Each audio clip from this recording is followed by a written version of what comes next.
Vida social, de 8 a 12. Diz assim a palavra do Senhor.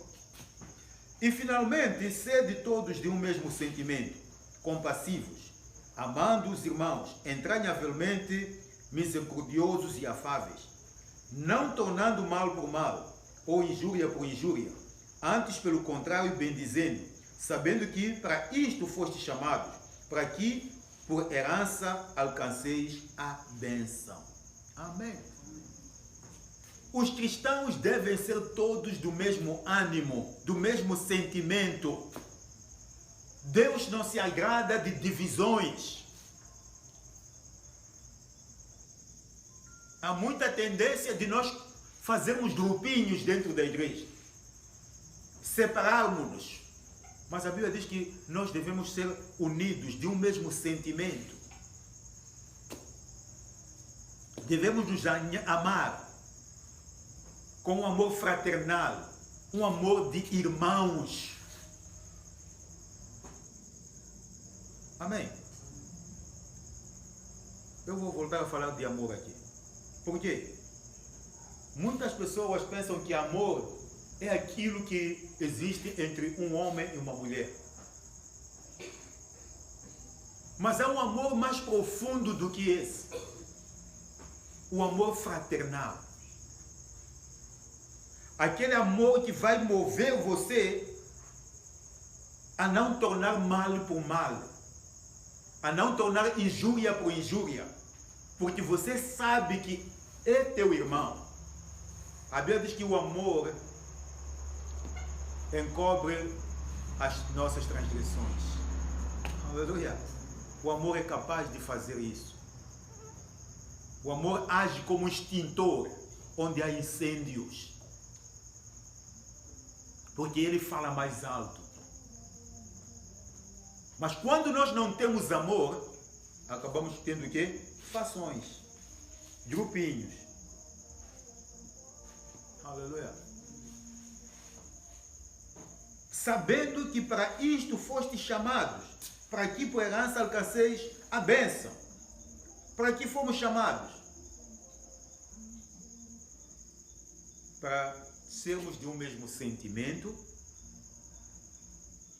para sermos compassivos, para amarmos os irmãos, para sermos misericordiosos, para sermos afáveis, para não tornarmos mal por mal, para não tornarmos injúria por injúria, mas para bendizermos.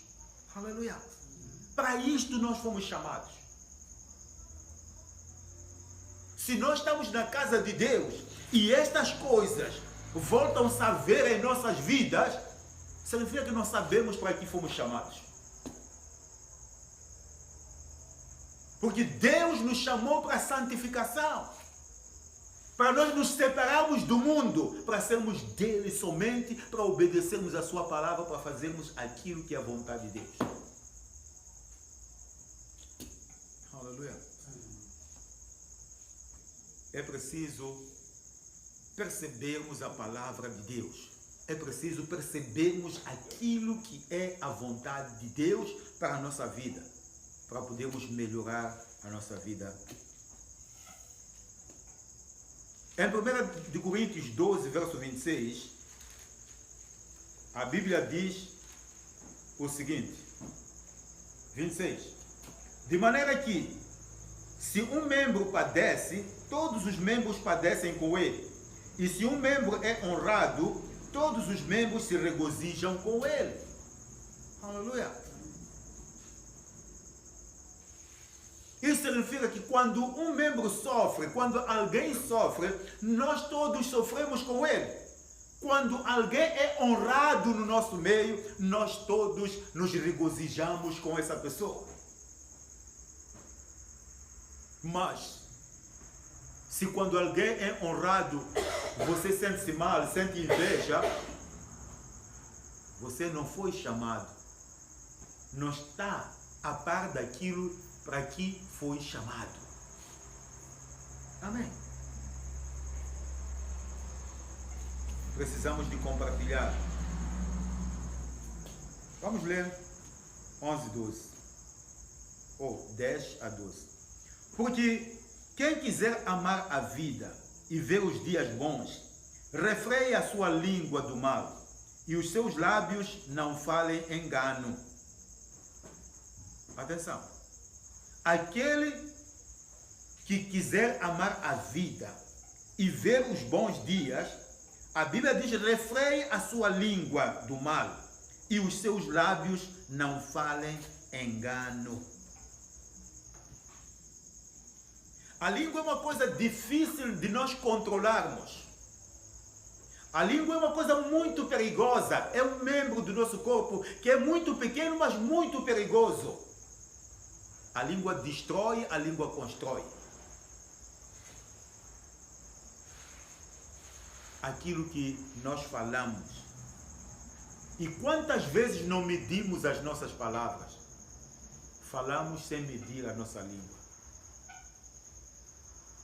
Falamos sem imaginar qual é a proporção que isso vai dar.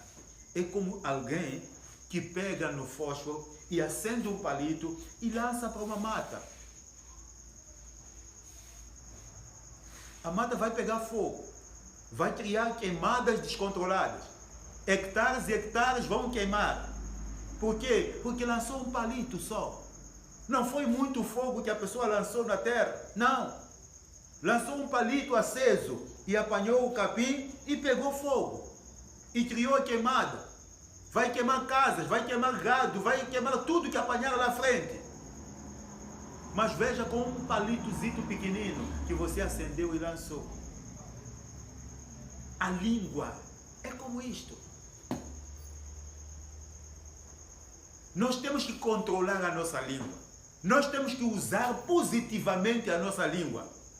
Não devemos deixar a nossa língua sem ser refreada.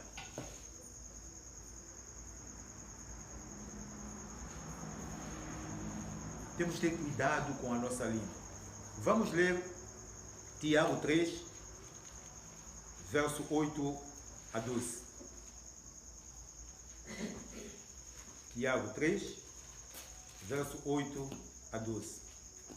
Diz assim: mas nenhum homem pode domar a língua.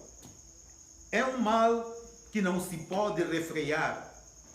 Está cheia de veneno mortal ou de peçonha mortal. Com ela bendizemos a Deus, o Pai, e com ela amaldiçoamos os homens, feitos à semelhança de Deus.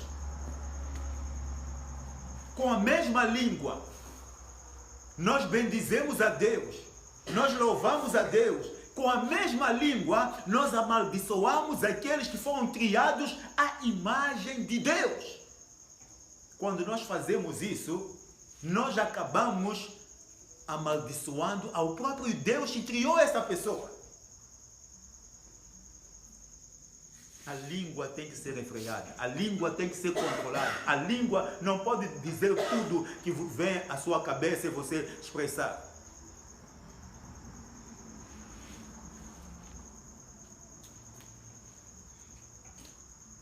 De uma mesma boca procede a bênção e a maldição. Meus irmãos, não convém que isto se faça assim.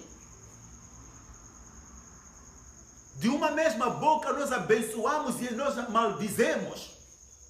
Não convém que se faça assim. Porventura deita a fonte de um mesmo manancial água doce e amargosa. Meus irmãos, pode também a figueira produzir azeitonas? Ou a videira figos? Ou seja, a mangueira produzir coco?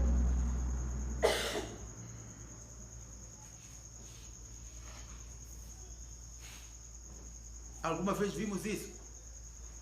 A nossa mangueira em casa começar a produzir cocos? Não! Mas a nossa língua consegue fazer isso. Com a nossa língua, nós produzimos coco e mangas. Maldizemos e bendizemos ao Senhor e maldizemos aqueles que foram criados à imagem de Deus. A língua não pode ser usada de qualquer maneira. A língua não é uma torneira que você abriu, só deixa, tudo que sair, sai lá. Não. A língua tem que ser controlada. A língua tem que ser bem usada. Tem que ser refreada. No verso 12 diz que porque os olhos do Senhor estão sobre os justos e os seus ouvidos atentos às suas orações. Mas o rosto do Senhor é contra os que fazem males. Quais são esses males? Todos esses que nós vimos. A partir da insujeição no lar.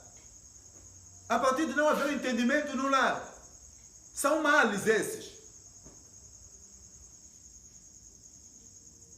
Aleluia. A questão de não amar o seu próximo. A questão de tornar mal por mal, injúria por injúria. São males esses que devem ser abandonados. Aparte-se do mal e faça o bem. Busque a paz e siga-a. Porque os olhos do Senhor estão sobre os justos e os seus ouvidos atentos às suas orações.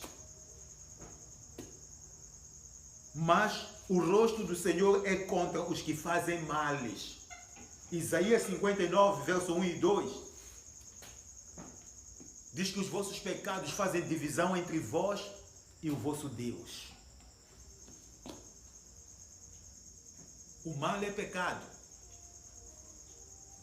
E se nós praticamos o mal, estamos pecando. Se estamos pecando contra Deus, Deus não nos ouve, Deus não nos vê. Aleluia. O seu rosto será contra nós. A nossa vida vai ser maldita. Entendam isto, meus irmãos. A Bíblia diz: honra teu pai e tua mãe, que é o primeiro mandamento com promessa. Se você não fizer isso com a sua língua, fica sabendo que você vai ser maldito. O rosto do Senhor será contra você. Às vezes esquecemos algumas coisas. Levamos as coisas de ânimo leve. Fazemos as coisas como se estivéssemos a brincar sempre. Mas em algum momento, nós vamos pagar por toda a vida por aquilo que nós estamos a fazer. Porque o rosto do Senhor será contra nós.